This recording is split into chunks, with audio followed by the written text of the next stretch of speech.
నమస్తే, welcome to me TV news. ముందుగా headlines.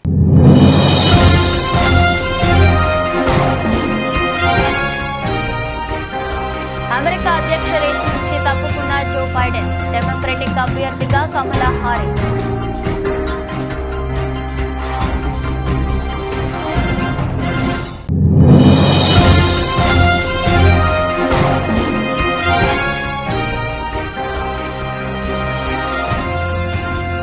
ప్రపంచ ప్రముఖుల ఫ్యాషన్ షో ఆకట్టుకుంటున్న మస్క్ ట్వీట్.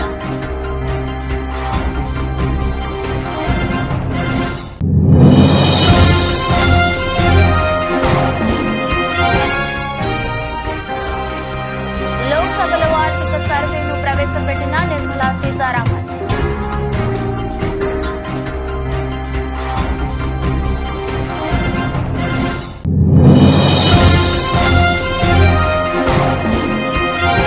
సొంత చిన్ననాన్నను చంపేసినప్పుడు ఢిల్లీలో ధర్నా ఎందుకు చేయలేదు? జగన్ను ప్రశ్నించిన షర్మిల.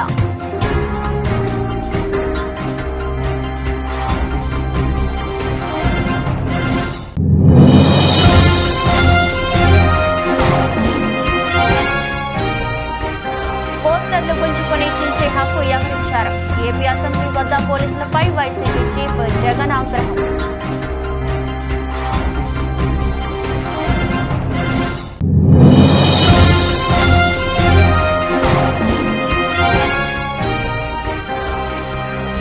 అల్లు అర్జున్తో పోటీ పడనున్న రామ్ చరణ్, క్రిస్మస్ బరిలో గేమ్ చేంజర్.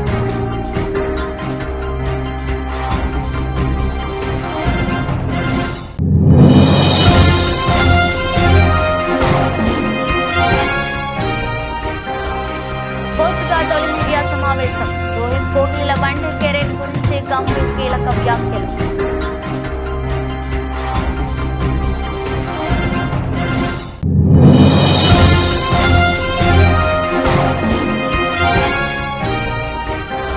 దిగొస్తున్న బంగారం ధర వరుసగా 4వ రోజు తగ్గిన గోల్డ్ రేట్. తెలుగు రాష్ట్రాల్లో ఎంతంటే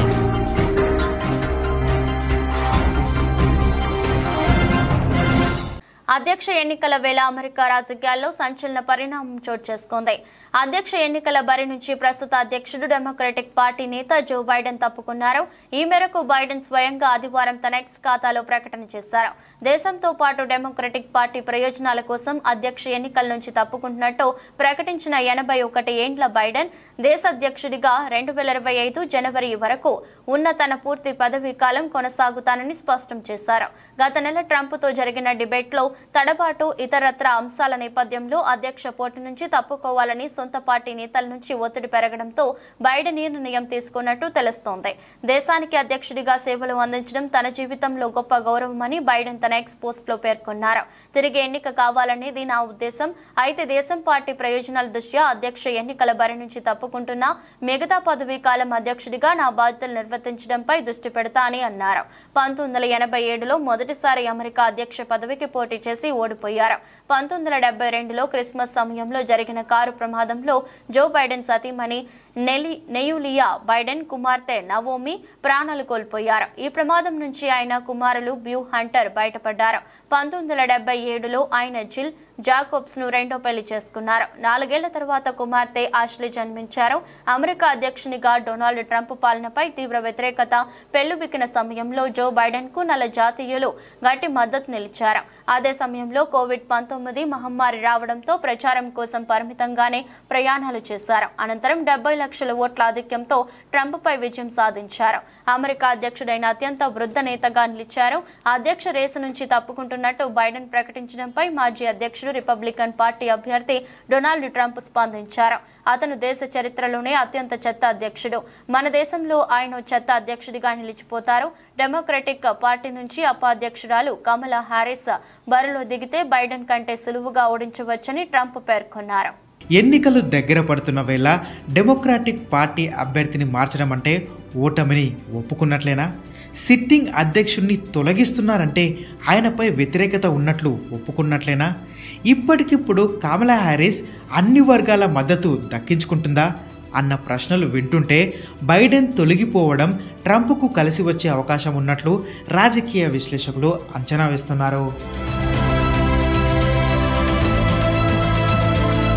అయితే ఈ నిర్ణయం కమలా హ్యారిస్కు లక్కీ ఛాన్స్ అనే చెప్పుకోవాలి. తొలిసారిగా భారత సంతతి వ్యక్తి అమెరికా అధ్యక్ష రేసులో ప్రపంచంలో ప్రముఖ నేతలు, టాప్ కంపెనీల అధినేతలు ఫ్యాషన్ షోలో పాల్గొంటే ఎలా ఉంటుంది? ఇదిగో అచ్చం ఇలాగే ఉంటుంది. అయితే వాస్తవానికి ఇది సాధ్యం పోయినా, అసలు మనం ఊహించుకోకపోయినా అత్యాధునిక సాంకేతిక పరిజ్ఞానమైన కృత్రిమ మేధలో సుసాధ్యమైంది. ఏఐ ఫ్యాషన్ షోకు ఇదే మంచి సమయం అంటూ టెస్లా సిఇఓ ఎక్స్ అధినేత ఎలాన్ మస్క్ ఓ వీడియోను తన ఎక్స్ ఖాతాలో పోస్ట్ చేశారు. ఇప్పుడు ఇది అందరినీ ఆకట్టుకుంటోంది. రష్యా అధ్యక్షుడు పుతిన్, ప్రధాని Modi, America president Joe Biden, America ఉపాధ్యక్షురాలు కమలా హ్యారిస్, రిపబ్లికన్ల అధ్యక్ష అభ్యర్థి డొనాల్డ్ ట్రంప్, చైనా అధినేత జిన్పింగ్, కెనడా ప్రధాని ట్రుడో, అమెజాన్ అధినేత Jeff Bezos, Facebook chief Mark Zuckerberg, ప్రపంచ కుబేరుడు మస్క్, అమెరికా మాజీ అధ్యక్షుడు బరాక్ ఒబామా ఇలా ఒకరి వెంట ఒకరు ర్యాంప్ వాక్ చేస్తూ వస్తే ఎలా ఉంటుందో ఓ లుక్కేయండి.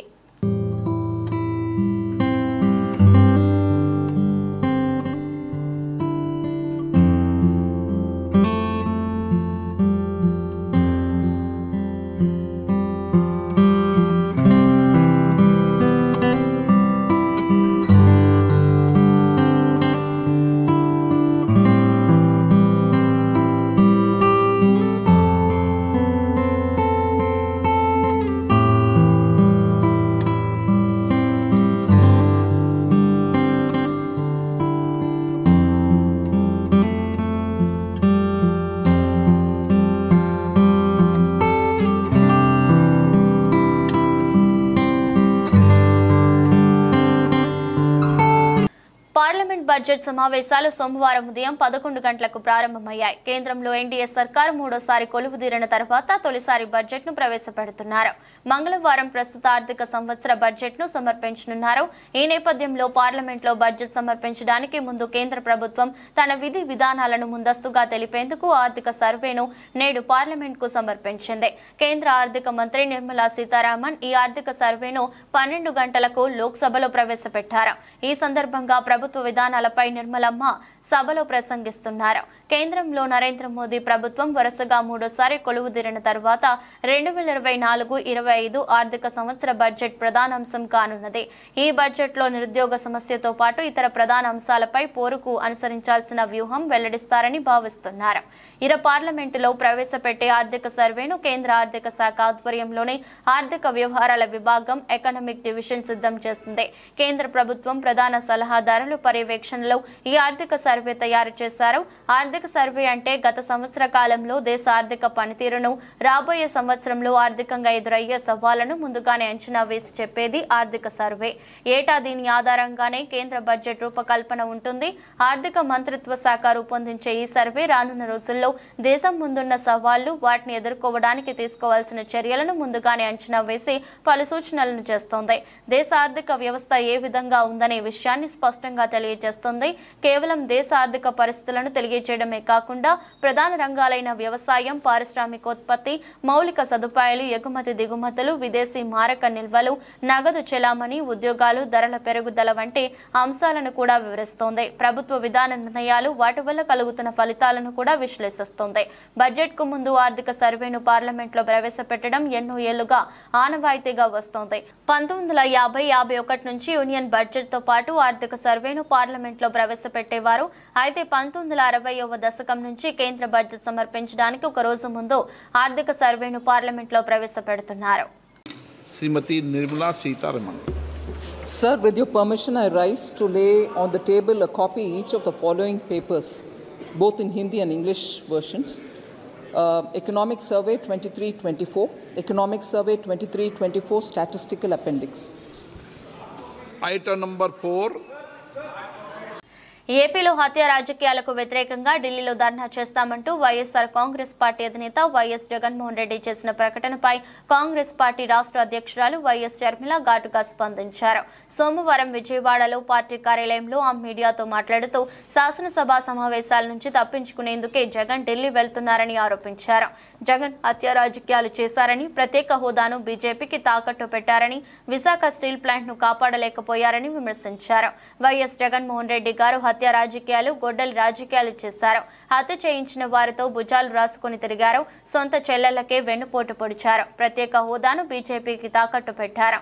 ఢిల్లీలో ధర్నా చేస్తారా? ప్రత్యేక హోదా కోసం ఎందుకు ధర్నా చేయలేదు? 5 ఏళ్లు అధికారంలో ఉన్నారు కదా. ప్రత్యేక హోదా కోసం ఢిల్లీలో ఎన్నిసార్లు ధర్నా చేశారు?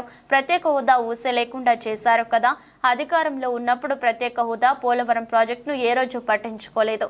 3 రాజధానులు అని చెప్పి ప్రజలను కన్ఫ్యూజ్ చేశారు. కడప స్టీల్ ఫ్యాక్టరీని కూడా పట్టించుకోలేదు. రాష్ట్రానికి తలమానికమైన విశాఖ స్టీల్ను అమ్మేస్తామన్నా పట్టించుకోలేదు. ఈ రోజు మాత్రం ఢిల్లీకి వెళ్లి ధర్నా చేస్తారా? మీ కార్యకర్తను చంపేస్తే ఢిల్లీకి వెళ్లి ధర్నా చేస్తున్నారే, మరి సొంత చిన్నాన్నను చంపేసినప్పుడు న్యాయం కోసం మీరు ఢిల్లీలో ఎందుకు ధర్నా చేయలేదు? జగన్మోహన్ రెడ్డి గారు సమాధానం చెప్పాలి. అసెంబ్లీ జరుగుతున్న సమయంలో ఉండకుండా సాకులు వెతుక్కుని ఢిల్లీ వెళ్తున్నారని వైఎస్ షర్మిల ఆరోపించారు. జగన్మోహన్ రెడ్డి గారు సమాధానం చెప్పాలి. ఒకవైపు ఇక్కడ అసెంబ్లీ జరుగుతుంది. అసెంబ్లీ జరుగుతున్న సమయంలో మీరు అసెంబ్లీలో ఉండకుండా ఉండే ధైర్యం మీకు లేక ఇలా సాకులు వెతుక్కొని మీరు ఢిల్లీ వెళ్తామంటున్నారే. అంటే అసెంబ్లీలో ఏ బిల్లు ప్రవేశపెట్టినా అది ప్రజలకు వ్యతిరేకమైన అది పాస్ అయిపోవాలనా? మీరు ఉన్నదే 11 మంది. కనీసం ఆ బిల్స్ మీద డిస్కషన్ మీకు అవసరం లేదా? మీరు కొట్లాడాల్సిన అవసరం లేదా? ఏం ఆలోచన చేస్తున్నారు జగన్మోహన్ రెడ్డి గారు? అసలు ఈ వెనుకొండలో జరిగిన హత్య కూడా పొలిటికల్ మర్డర్ ఇది కానే కాదు, ఇది వ్యక్తిగత మర్డర్ అని కూడా అంటున్నారు కదా. మేము ఏదో సాక్షి మీడియానో లేకపోతే టీడీపీ మీడియానో పట్టుకొని మాట్లాడడం లేదు. మా ఎంక్వైరీలు మేము చేసుకొని న్యూట్రల్ మీడియాతో లోకల్గా మేము మాట్లాడిన తర్వాత మేము వచ్చిన కన్క్లూషన్ ఏమిటి అంటే ఇది వ్యక్తిగత మర్డర్. మొన్నటి వరకు కూడా హత్య చేసిన వాళ్ళు, హత్య గురైన వాళ్ళు ఇద్దరూ వైసీపీతోనే ఉన్నారు. మరి అలాంటప్పుడు ఇది పొలిటికల్ మర్డర్ ఎలా అవుతుంది? ఈ పొలిటికల్ మర్డర్ అని మీరు చెప్పి మీరు ఢిల్లీకి వెళ్ళి ధర్నా చేస్తున్నారా? దేనికి? మీ ఉనికి కాపాడుకోవడం కోసం, మీ పార్టీ కోసం అని చెప్తున్నారు. ప్రజలు ఏం ఆలోచిస్తారు? ఈరోజు వరదలు వస్తున్నాయి మన రాష్ట్రంలో, వారిని వెళ్ళి పరామర్శించాలని మీకు అనిపించలేదు. కానీ వ్యక్తిగత మర్డర్లో మీ పార్టీకి సంబంధించిన ఇద్దరు కొట్టుకొని చచ్చిపోతే ఈరోజు మీరు ఢిల్లీకి వెళ్ళి ధర్నా చేస్తారా? ప్రజల కోసం మీరు ఎందుకు నిలబడలేదు? మీ పార్టీ వాళ్ళు ఓటేస్తే మీరు గెలిచారా? మీ పార్టీ వాళ్ళ కోసమే మీరు ముఖ్యమంత్రి అయ్యారా? 5 సంవత్సరాలుగా మీరు ప్రజల కోసం పనిచేయలేదు, కానీ ఈరోజు ఢిల్లీకి వెళ్ళి ధర్నా చేస్తారట. క్రౌడ్ స్ట్రైక్ లో మార్వెల్ వల్ల ప్రపంచవ్యాప్తంగా మైక్రోసాఫ్ట్ సేవలు స్తంభించిన విషయం తెలిసిందే. ఈ నేపథ్యంలో ఆ సంస్థ రికవరీ టూల్ ను రిలీజ్ చేసింది. విన్పిఈ టూల్ ను రిలీజ్ చేసినట్లు మైక్రోసాఫ్ట్ సంస్థ వెల్లడించింది. క్రౌడ్ స్ట్రైక్ మాల్వేర్ వల్ల ప్రభావానికి లోనైన యూజర్లు కొత్తగా రిలీజ్ చేసిన విన్పిఈ టూల్ ను వాడవచ్చని మైక్రోసాఫ్ట్ సంస్థ తెలిపింది. క్రౌడ్ స్ట్రైక్ బగ్ వల్ల ప్రపంచవ్యాప్తంగా సుమారు 85 లక్షల కంప్యూటర్లు తీవ్ర ఇబ్బందులు ఎదుర్కొన్నాయి. దీంతో ప్రపంచవ్యాప్తంగా విమాన, బ్యాంకు, వైద్య సేవల్లో అంతరాయం ఏర్పడింది. 2 రిపేర్ ఆప్షన్లతో విన్పిఈ రికవరీ టూల్ ను రిలీజ్ చేశారు. ఐటీ అడ్మిన్లు ఈ టూల్ తో రికవరీ ప్రాసెస్ ను పూర్తి చేయవచ్చు. ఈ టూల్ ను వాడేందుకు మీ కంప్యూటర్లలో విండోస్ 64 బిట్ ప్రాసెసర్ ఉండాల్సిందే. దీంతో పాటు కనీసం 8 GB స్పేస్ కూడా ఉండాలని, 1 GB స్టోరేజ్ ఉన్న USB డ్రైవ్ కూడా అవసరం ఉంటుంది. బిల్ లాకర్ రికవరీకి కూడా అవసరం. USBలో ఉన్న డేటా మొత్తం వెళ్లి ఆటోమేటిక్గా సిస్టమ్ FAT 32కు ఫార్మాట్ అవుతుంది.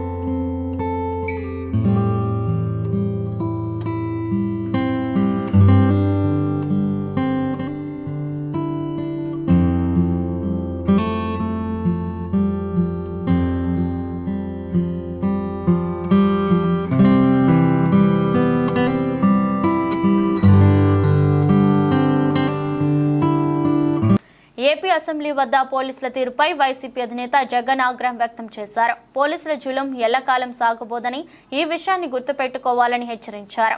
ఆంధ్రప్రదేశ్ అసెంబ్లీ సమావేశాలు సోమవారం ఉదయం ప్రారంభమయ్యాయి.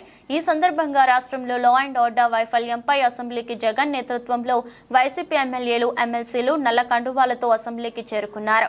సేవ్ డెమోక్రసీ నినాదాలు చేస్తూ ప్లెకార్డులతో లోపలికి వెళ్లేందుకు ప్రయత్నించారు. అయితే గేటు వద్ద వారిని పోలీసులు అడ్డుకున్నారు. ప్లెకార్డులు ప్రదర్శించొద్దంటూ వాగ్వాదానికి దిగారు. ప్లెకార్డులను లాక్కొని చించేశారు. దీంతో పోలీసులపై జగన్ ఆగ్రహం వ్యక్తం చేశారు. అధికారం ఎవరికీ శాశ్వతం కాదు, ప్రజాస్వామ్యాన్ని కాపాడటం ముఖ్యం. రాష్ట్రంలో అరాచక పాలన సాగుతుంది. పోలీసుల వైఖరి అత్యంత దారుణంగా ఉంది. పోస్టర్లు గుంజుకొని చించే హక్కు ఎవరికిచ్చారు? పోలీసులు ఉన్నది ప్రజాస్వామ్యాన్ని కోని చేయడం కోసం కాదు. పోలీసుల జులుం ఎల్లకాలం సాగబోదు. ఈ విషయాన్ని పోలీసులు గుర్తుపెట్టుకోవాలంటూ హెచ్చరించారు. ఈ క్రమంలో అసెంబ్లీ గేటు వద్ద కాసేపు ఉద్రిక్తత నెలకొంది. అయితే జగన్ నిలదీత సభ ప్రారంభం కావడంతో కాసేపటికే నల్ల కండువాలతోనే వైసీపీ సభ్యులను పోలీసులు లోపలికి అనుమతించారు.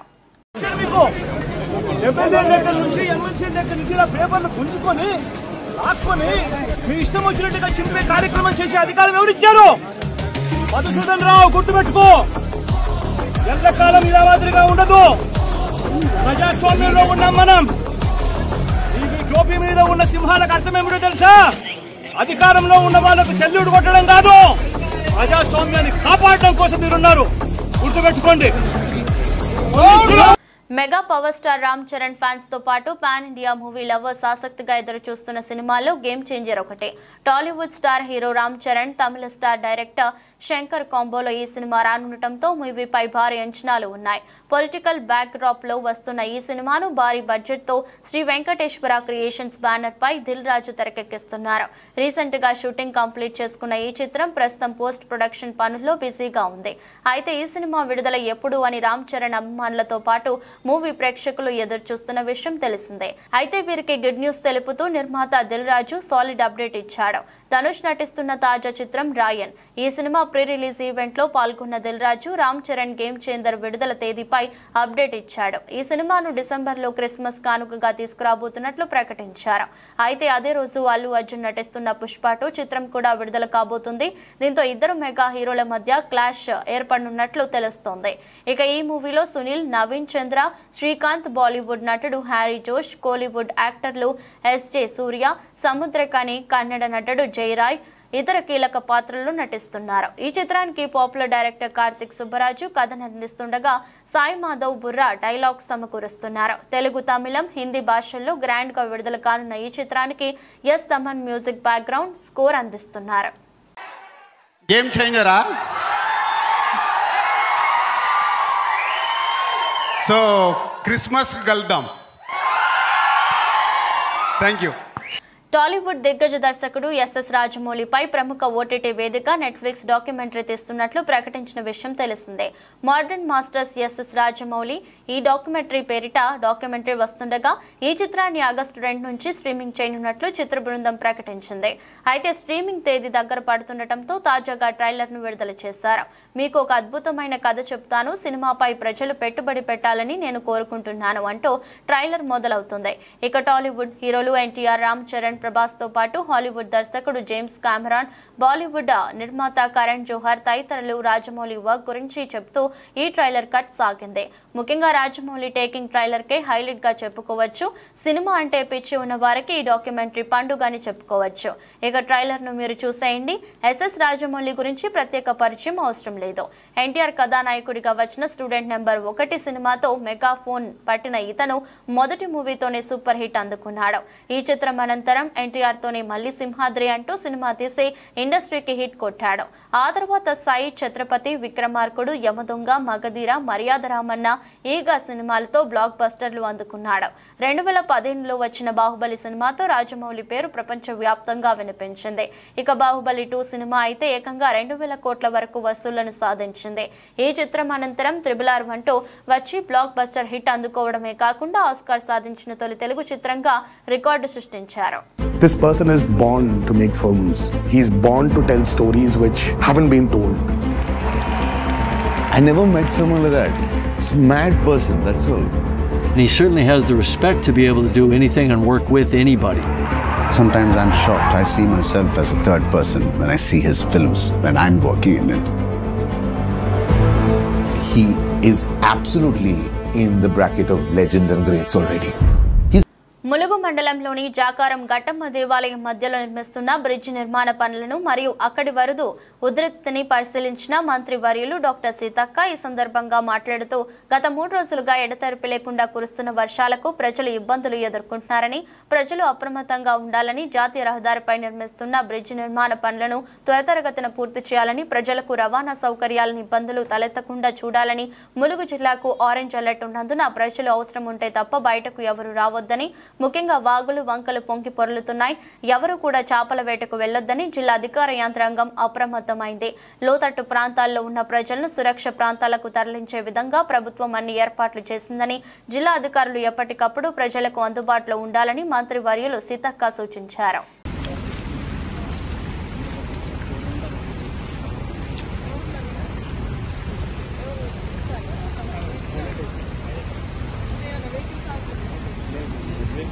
భారత జట్టు ప్రధాన కోచ్గా బాధ్యతలు అందుకున్న గౌతమ్ గంభీర్ మొదటిసారి మీడియా సమావేశంలో పాల్గొన్నారు గంభీర్తో పాటు చీఫ్ సెలెక్టర్ అజిత్ అగార్కర్ కూడా హాజరయ్యాడు మీడియా ప్రతినిధులు అడిగిన ప్రశ్నలకు గంభీర్ సమాధానాలు చెప్పారు అదే విధంగా తన విజన్ ఏంటి అన్న విషయాలను వెల్లడించారు ప్రపంచంలోనే అత్యంత విజయవంతమైన జట్టును నడిపేందుకు వచ్చినట్లుగా గంభీర్ చెప్పాడు టీ20 ప్రపంచ కప్ విజేత WTC వన్డే ప్రపంచ కప్లలో రన్నర్ అప్ గా భారత్ నిలిచిన విషయాన్ని అతడు ఈ సందర్భంగా ప్రస్తావించాడు ప్రస్తుత జట్టులో అందరితో తనకు మంచి సంబంధాలు ఉన్నాయని చెప్పుకొచ్చాడు BCCI కార్యదర్శి జైషాతో మంచి అనుబంధం ఉందన్నాడు సోషల్ మీడియాలో వచ్చే వాటి గురించి పట్టించుకోనని చెప్పాడు జట్టులోని ప్రతి ఆటగాడిని స్వేచ్ఛ ఇవ్వడం ఎంతో కీలకమని గంభీర్ అన్నారు ప్రతి ఒక్క ప్లేయర్ పై నమ్మకం ఉంచి వారిని ప్రోత్సహించడమే హెడ్ కోచ్ గా తన బాధ్యతని చెప్పాడు సంతోషంగా ఉండే డ్రెస్సింగ్ రూమ్ తప్పకుండా విజయవంతం అవుతుందన్నారు తాను ఏ విషయాన్ని సంక్లిష్టం చేయనన్నారు సాయి సిబ్బంది ఎవరు అనేది ఇంకా ఫైనలైజ్ కాలేదన్నారు రయన్ అభిషేక్ నాయర్లతో కలిసి పనిచేశాను ఆటగాళ్ల నుంచి ఫీడ్బ్యాక్ తీసుకుంటున్నట్లుగా గంభీర్ చెప్పాడు సీనియర్ ఆటగాళ్లు విరాట్ కోహ్లీ రోహిత్ శర్మల వన్డే కెరీర్ పై విలేకరులు ప్రశ్నించగా గంభీర్ కీలక వ్యాఖ్యలు చేశాడు వచ్చే ఏడాది ఫిబ్రవరిలో జరగనున్న ఛాంపియన్స్ ట్రోఫీ 2025 వరకు రోహిత్ కోహ్లీ అందుబాటులో ఉంటారని గంభీర్ చెప్పాడు వాళ్ళిద్దరూ కనుక ఫిట్నెస్ కాపాడుకుంటే మాత్రం 2027 వన్డే ప్రపంచ కప్ వరకు జట్టులు కొనసాగుతారని తెలిపాడు Look, I've said it before that workload management for someone like Jasprit Bumrah is important. But for a batter, if they can play consistently, if they're in good form, might as well just play all the games. And with now Rohit and Virat not playing T20 cricket, they only have 2 formats to look after. So I'm sure they're going to be available for most of the games. But yes, for Jasprit Bumrah, because he's one rare kind of a bowler which anyone would want, so it's our responsibility to try and have him fresh for most of the important games. That's why workload management, not only for Jasprit Bumrah, but for most of the fast bowlers becomes really, really important. బంగారం వెండి కొనుగోలుదారులకు good news బంగారం వెండి ధరలు దిగొస్తున్నాయి గడిచిన 4 రోజుల్లో 10 గ్రాములు 24 క్యారెట్ల బంగారంపై 1000కి పైగా తగ్గుదల చోటు చేసుకుంది మరోవైపు కిలో వెండిపై 4500 పైగా తగ్గింది తాజాగా ఇవాళ కూడా బంగారం ధర తగ్గగా వెండి ధర స్థిరంగా కొనసాగుతుంది ఉదయం నమోదైన వివరాల ప్రకారం తెలుగు రాష్ట్రాలతో పాటు దేశవ్యాప్తంగా బంగారం వెండి ధరలు ఎలా ఉన్నాయో పరిశీలిద్దాం తెలుగు రాష్ట్రాల్లో సోమవారం కూడా బంగారం ధర తగ్గింది ఉదయం నమోదైన వివరాల ప్రకారం హైదరాబాద్ విజయవాడ విశాఖపట్నంలో 22 క్యారెట్ల 10 గ్రాముల బంగారం ధర 67700 కాగా 10 గ్రాముల 24 క్యారెట్ల గోల్డ్ ధర 73850 దేశ రాజధాని ఢిల్లీలో 22 క్యారెట్ల 10 గ్రాముల బంగారం 67850 కాగా 24 క్యారెట్ల 10 గ్రాముల బంగారం 74000 ముంబై కోల్కతా బెంగళూరు నగరాల్లో 22 క్యారెట్ల 10 గ్రాముల గోల్డ్ ధర 67700 కాగా 24 క్యారెట్లు 10 గ్రాముల బంగారం ధర 73850 చెన్నైలో 22 క్యారెట్ల 10 గ్రాముల బంగారం ధర 68250 కాగా 24 క్యారెట్ల గోల్డ్ ధర 74450కు చేరింది దేశవ్యాప్తంగా సోమవారం వెండి ధర స్థిరంగా కొనసాగుతుంది ఉదయం నమోదైన వివరాల ప్రకారం తెలుగు రాష్ట్రాల్లోని ప్రధాన నగరాలైన హైదరాబాద్ విజయవాడ విశాఖపట్నంలలో కిలో వెండి 96000 దేశంలోని ప్రధాన నగరాల్లో వెండి ధరలను పరిశీలిస్తే చెన్నైలో కిలో వెండి ధర 96000 కోల్కతాలో కిలో వెండి ధర 91000 500 వద్ద కొనసాగుతుంది. ముంబై, ఢిల్లీ ప్రాంతాల్లో కిలో వెండి ధర 93,150, బెంగళూరులో కిలో వెండి ధర 91,500 వద్ద కొనసాగుతుంది.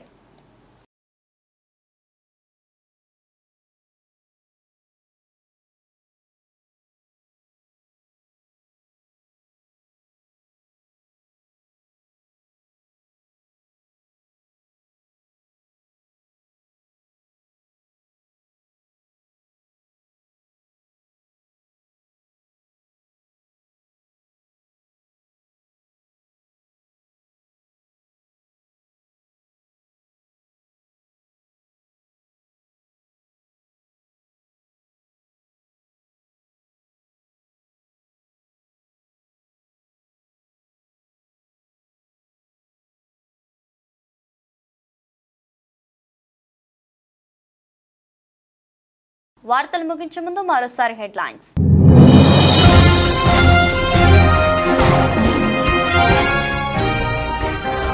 అమెరికా అధ్యక్ష రేసు నుంచి తప్పుకున్న జో బైడెన్, డెమోక్రటిక్ అభ్యర్థిగా కమలా హారిస్.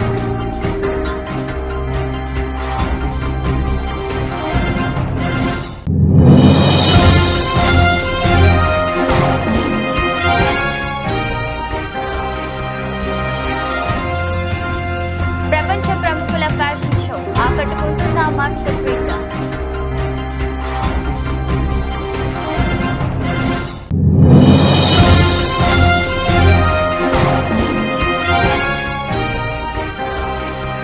లోక్సభలో ఆర్థిక సర్వేను ప్రవేశపెట్టిన నిర్మలా సీతారామన్.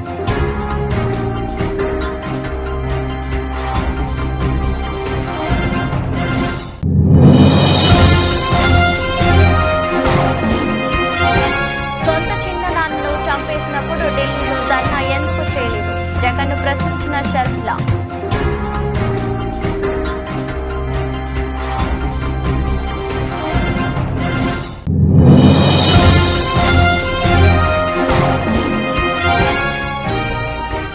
పోస్టర్లు గుంజుకొని చించే హక్కు ఎవరిచ్చారు?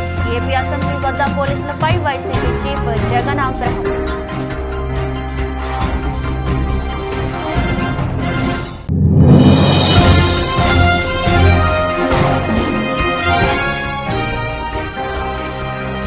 అల్లు అర్జున్తో పోటీ పడనున్న రామ్ చరణ్, క్రిస్మస్ బరిలో గేమ్ చేంజర్.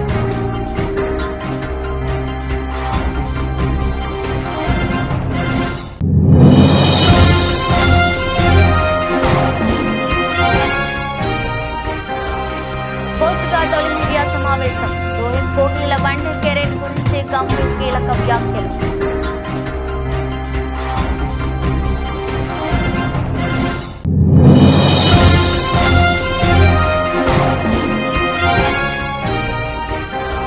దిగొస్తున్న బంగారం ధర వరుసగా 4వ రోజు తగ్గిన గోల్డ్ రేట్. తెలుగు రాష్ట్రాల్లో ఎంతంటే